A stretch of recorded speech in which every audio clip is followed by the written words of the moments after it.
تعلیم کا تعارف۔ تعلیم عربی زبان کا لفظ ہے۔ تعلیم کی اصل علم ہے جس کے معنی جاننا، پہچاننا، کسی چیز کی حقیقت کو معلوم کرنا ہے۔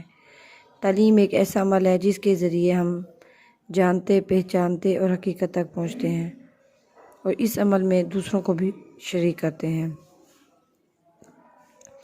تعلیم وہ عمل ہے جس کے ذریعے ہم خود جان جائیں گے اور دوسروں کو بھی اس قابل بنا دیں کہ وہ جان جائیں یا علم حاصل کریں۔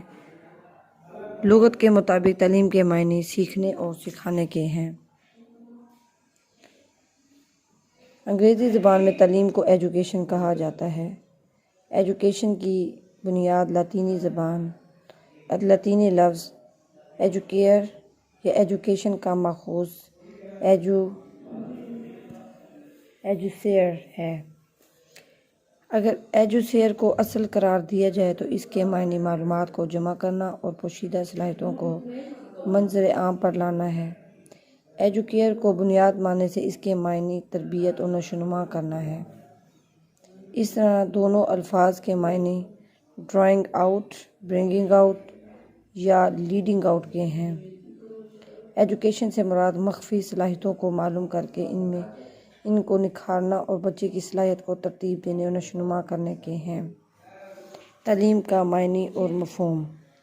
تعلیم کا مفہوم ہر دور کی ضرورت کے مطابق بدلتا رہتا ہے۔ یہی وجہ ہے کہ ہر دور کے ماہرین تعلیم نے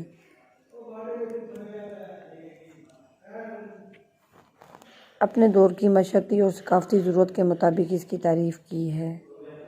یہ تعلیمی عمل پیدائش سے لے کر موت تک جاری رہتا ہے۔ تعلیم کی تعریف۔ افلاطون۔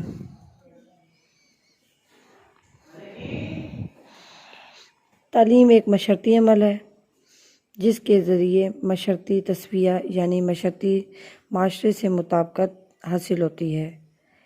یونانی مفکر افلاطون کے نزدیک تعلیم ایک متوازن تبدیلی کا عمل ہے۔ یہ اپنے استاد سقراط سے مختلف انداز میں سوچتا تھا۔ یہ ریاضی کو انسانی روح کے ارتقاء کے لیے ضروری سمجھتا ہے۔ ریاضی سے فکر کی عادت پیدا ہوتی ہے اور فرد قیاس کی بجائے عقل سے کام لینا سیکھ جاتا ہے۔ ریاضی روح کو اس منزل پر لے جاتا ہے جو تعلیم اور زندگی کا مقصد ہے۔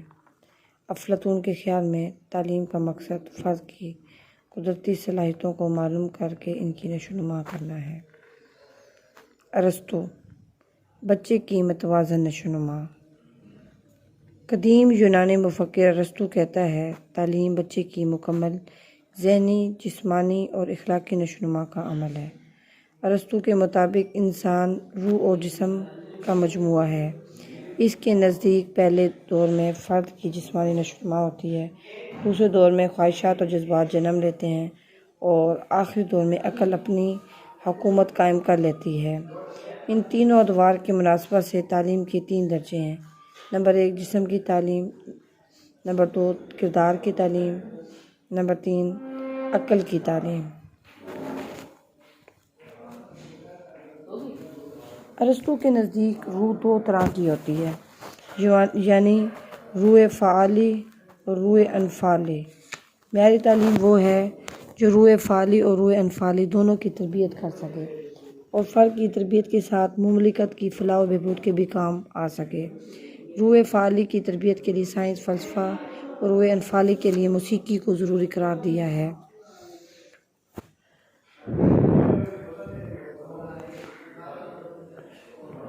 برٹراڈ رسل۔ برٹراڈ کے نزدیک تعلیم کا مطلب یہ ہے کہ بچہ زیادہ سے زیادہ معاشرتی فوائد حاصل کرنے کے قابل ہو جائے۔ تعلیم بچے میں عملی زندگی